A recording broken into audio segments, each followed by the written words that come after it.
Imagine this. You walk into a crowded room. Laughter ricochets off the walls. Glasses clink.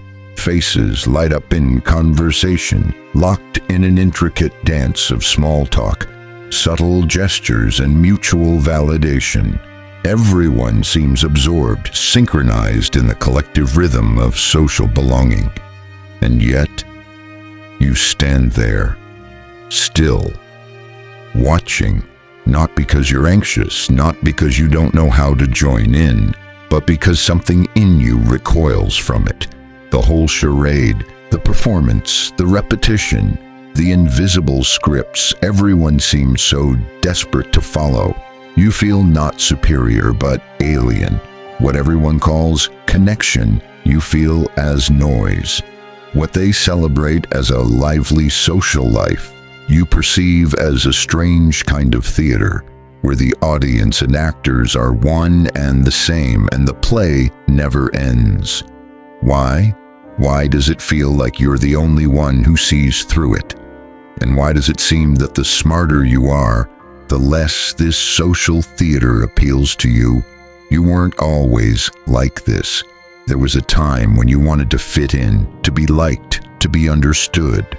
But over the years, as your mind deepened through books, solitude, failures, observations, you started to drift, not out of bitterness, but awareness. The deeper your thoughts became, the more shallow the noise of the crowd seemed. The more complex your inner world grew, the more artificial the outer world looked. And now you're here, caught between two realities. In one, you're supposed to want friends, constant interaction, group belonging, and status recognition.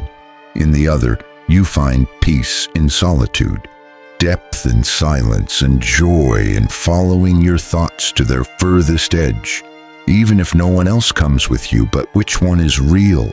Which one is right?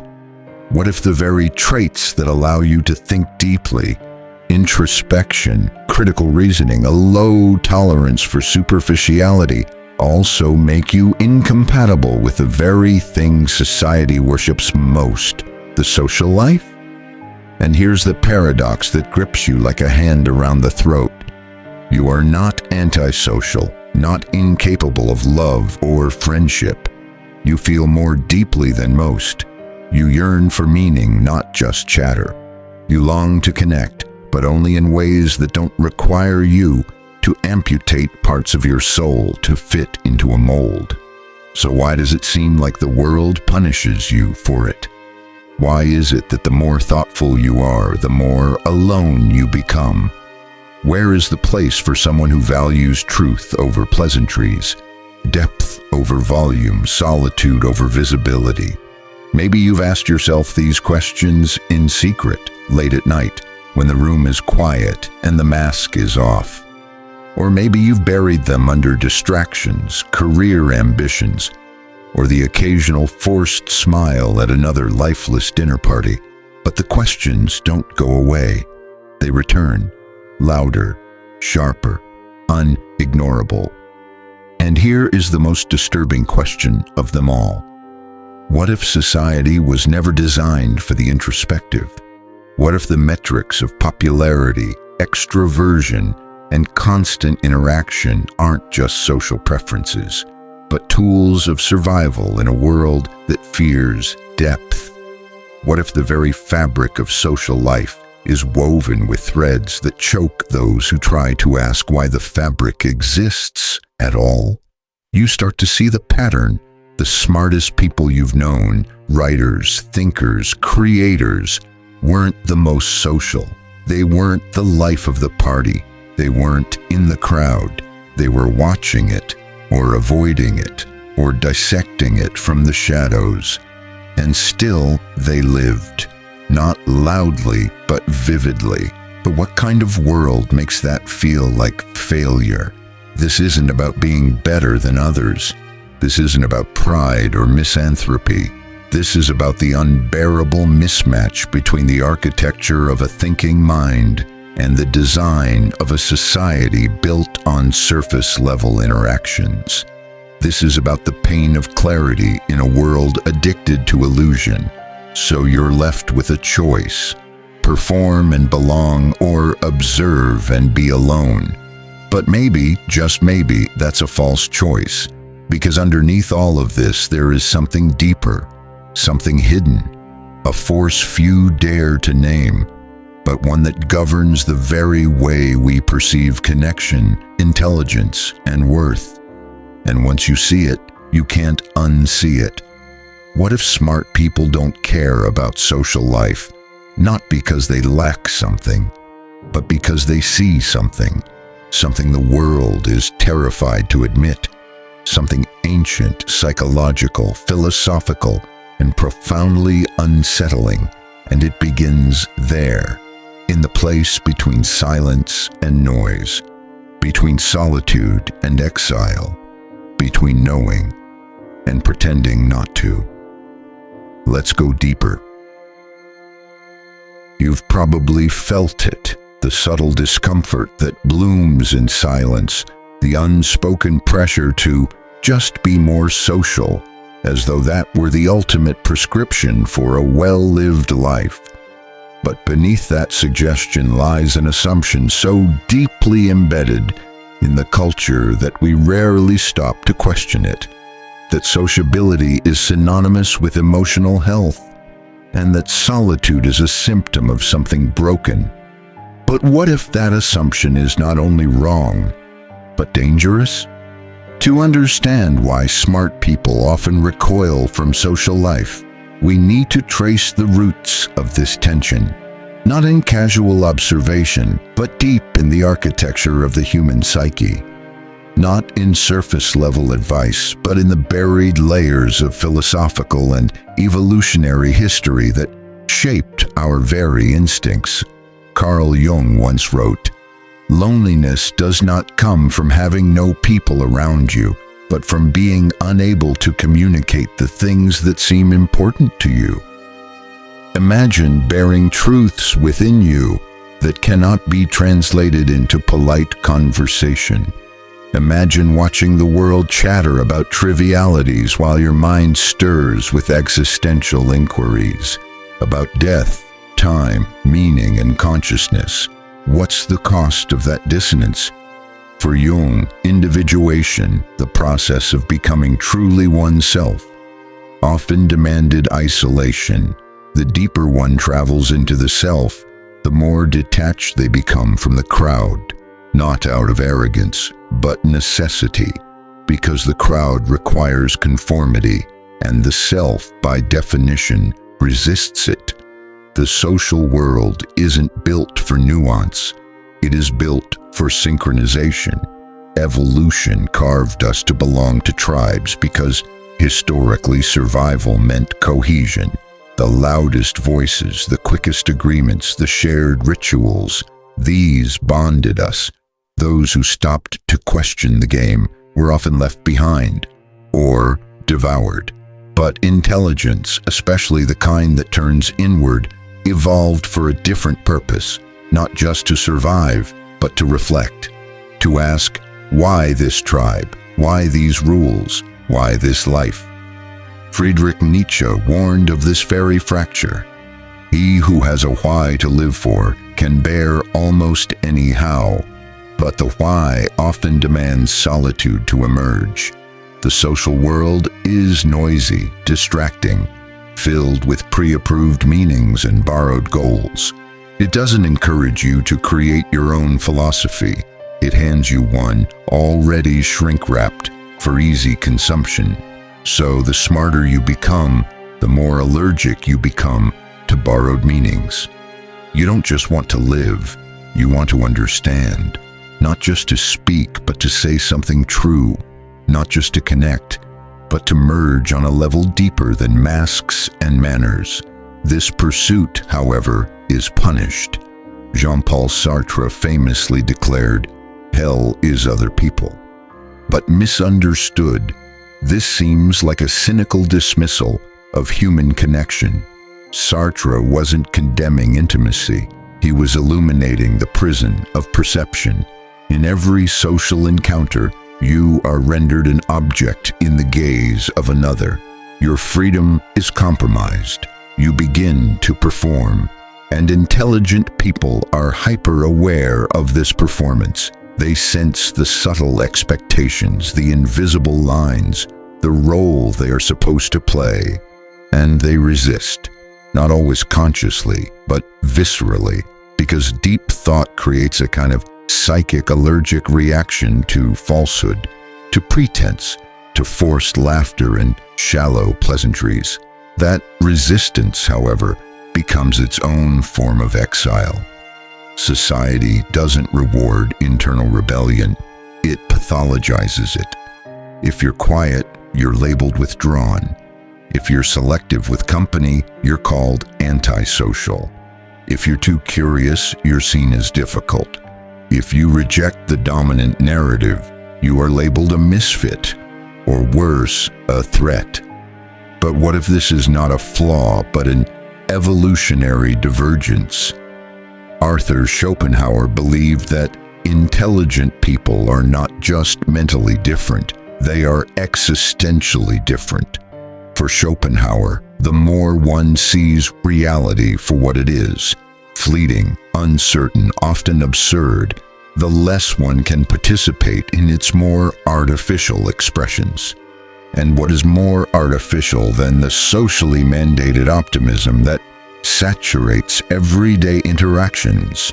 He wrote, "The more unintelligent a man is, the less mysterious existence seems to him." In this light, the social world becomes not a refuge, but a curtain. And the intelligent mind, unable to bear illusion, begins to tear it down. But what lies behind that curtain? Aldous Huxley, in Brave New World, imagined a society engineered to eliminate solitude entirely. Noise, distraction, and constant socialization were not accidental. They were weapons, designed to prevent reflection, to prevent awakening. Are we not already there? Scroll through your phone, notifications, messages, opinions, validation loops, distractions engineered not to inform, but to consume. Social media is not a reflection of society. It is society distilled to its most compulsive and performative form. And who suffers most in this environment? Those who think, those who pause before they speak, those who care more about truth than likes. And so, the hidden problem begins to reveal itself. It's not that smart people don't want social connection. They crave it more intensely than most. But they refuse to counterfeit it. They would rather sit in the brutal clarity of their own mind than drown in the comforts of collective delusion. But that choice has a cost, because the world is not neutral.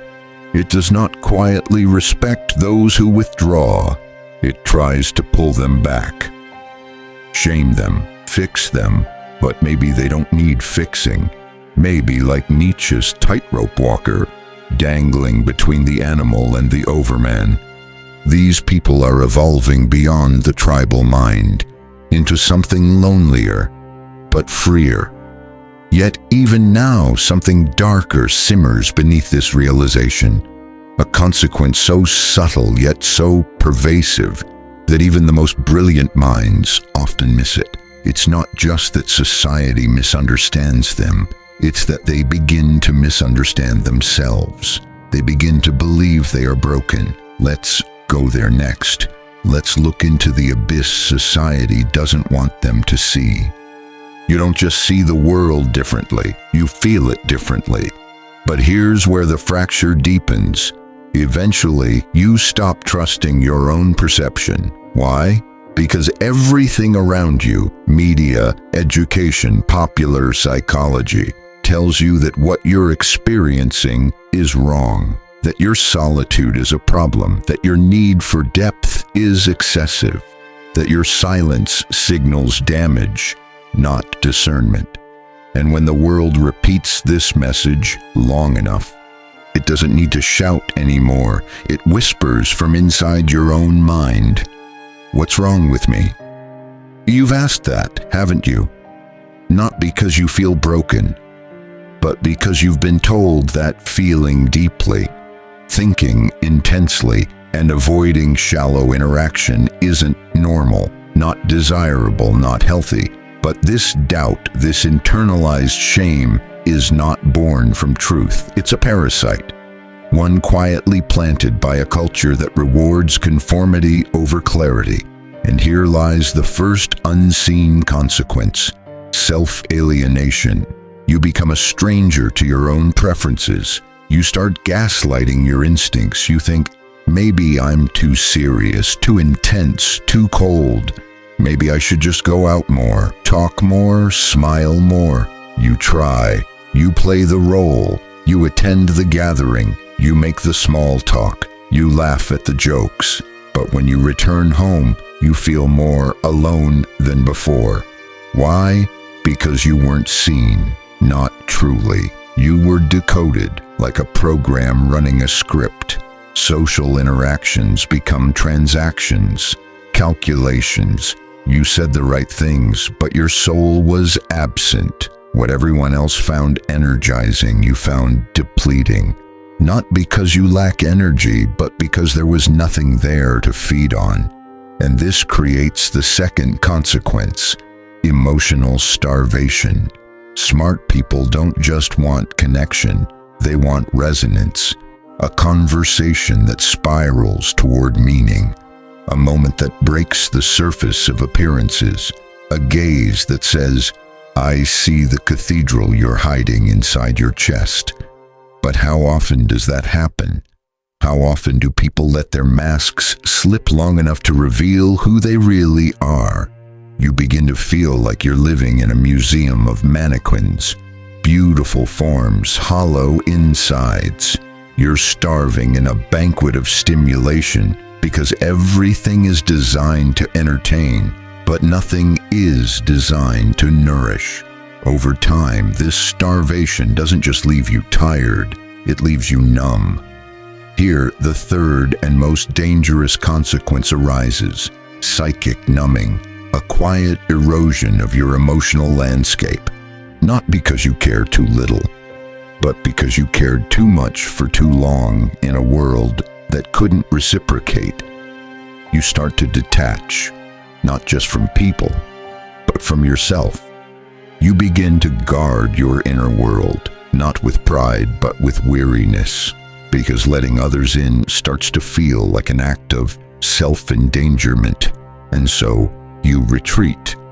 But this retreat isn't peaceful, it's conflicted. You crave intimacy, but you distrust the process required to get there. You long for understanding, but the road is mined with awkwardness, misunderstanding, and emotional labor. You begin to wonder, is it even worth it? That's how the fourth consequence creeps in: resignation masquerading as independence. You tell yourself you're fine alone. You convince yourself you don't need anyone. You wear solitude like armor, but beneath it is grief. Grief for the world you can't seem to enter without betraying your essence. Grief for the parts of yourself that only bloom in rare company, when the conversation turns sacred, when the masks fall away, when the minds meet without translation. But you don't live in that world, not often, so you carry a private sorrow, a sorrow that even you hesitate to name, because naming it would make it real. And the world doesn't want you to name it.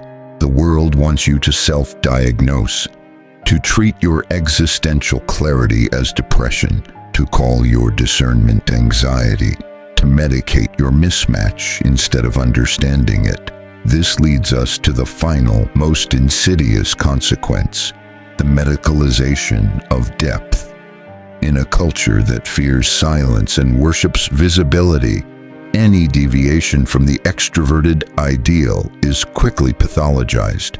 Don't like parties, social anxiety, prefer deep solitude, attachment issues, find social media nauseating, digital burnout, think too much, overthinking disorder. But what if these aren't disorders?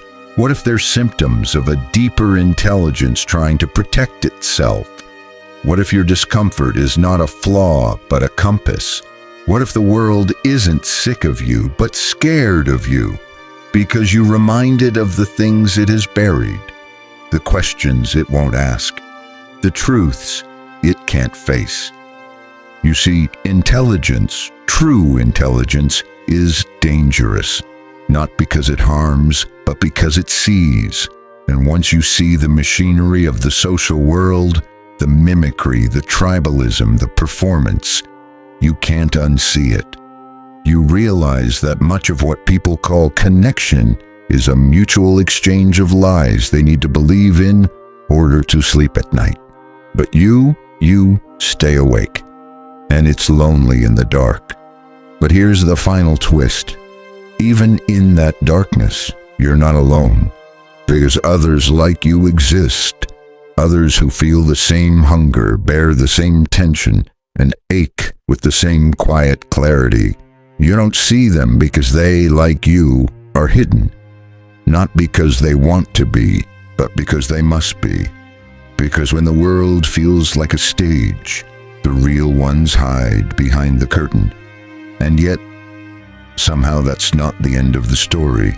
There is another way. A rebellion not against people, but against the lie that you must sacrifice truth to belong. There is a way to live in the world without being consumed by it. A way to engage without performing. To connect without conforming.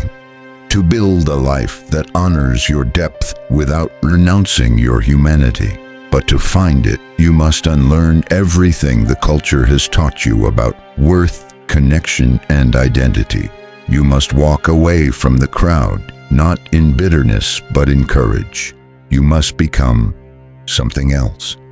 And that's where we go next, into the fire of rebellion. You've felt the weight of it, the dissonance between your inner world and the world outside. You've endured the hunger, the isolation, the distortion of your own instincts. But what if all of that wasn't a curse, but a calling? The world says conform.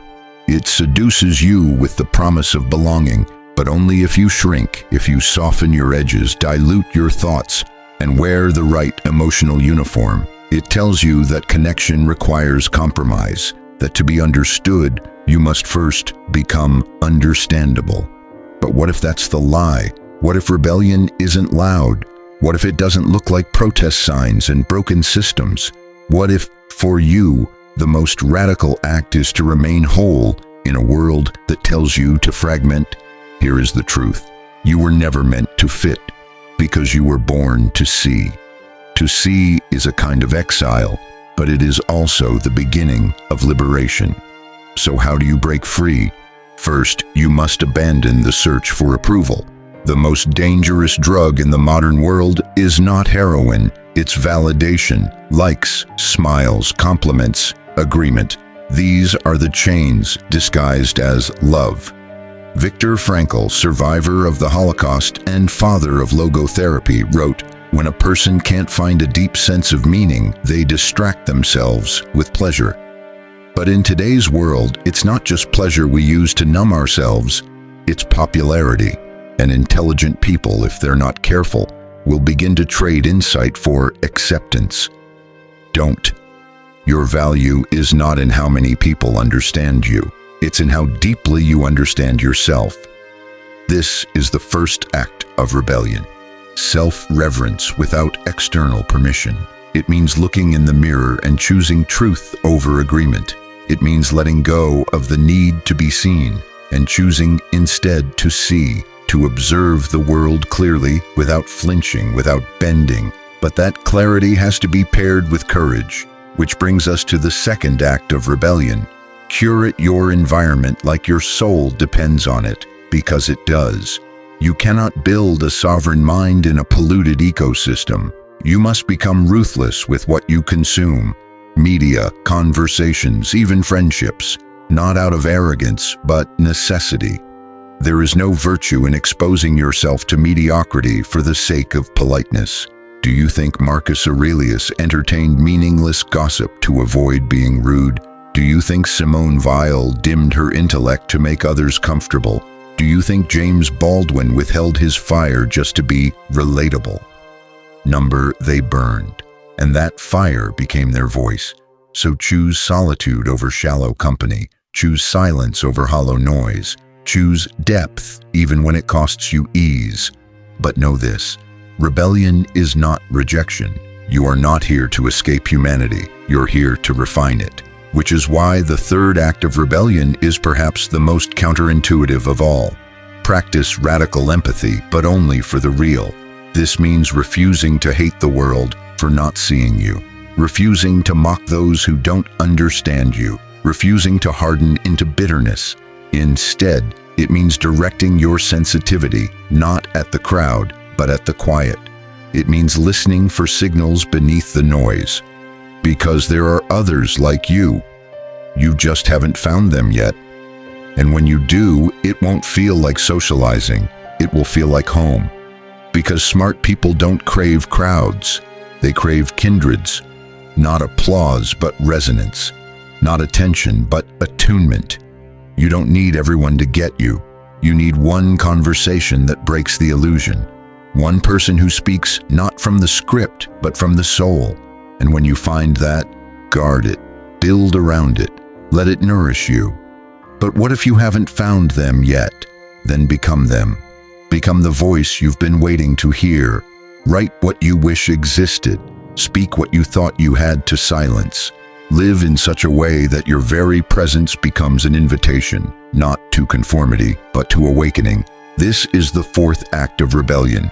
Create what you were told not to need. If the world doesn't offer spaces for real thought, make one. If the culture doesn't honor truth, embody it. If the social stage demands masks, walk off it and build a new stage. This is what every great mind has done in every generation.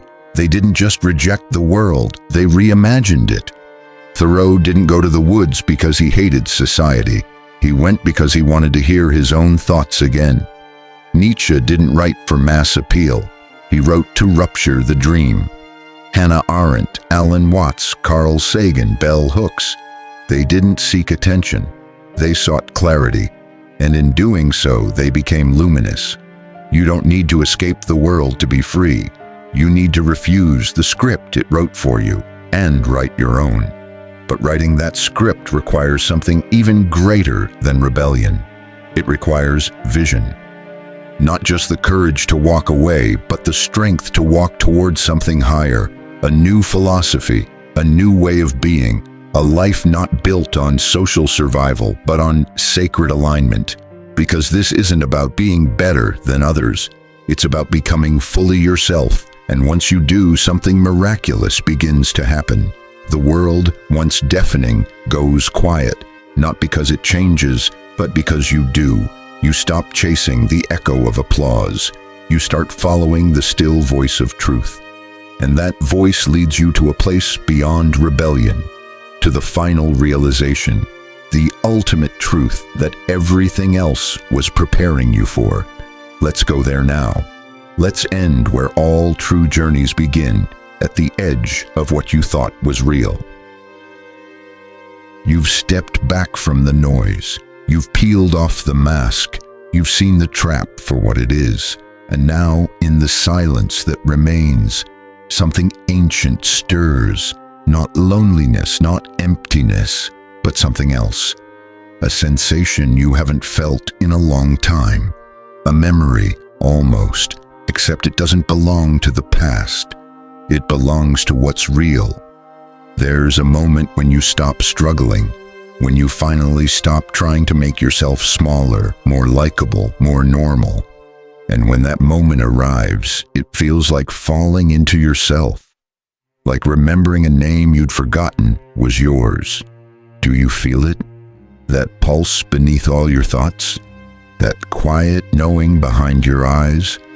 It was never social approval you needed. It was self-return.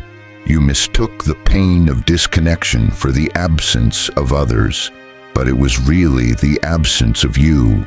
the parts of you that got left behind in the chase to belong. This is the final paradox. You only find connection when you no longer need it, because only then do you meet others from wholeness, not hunger.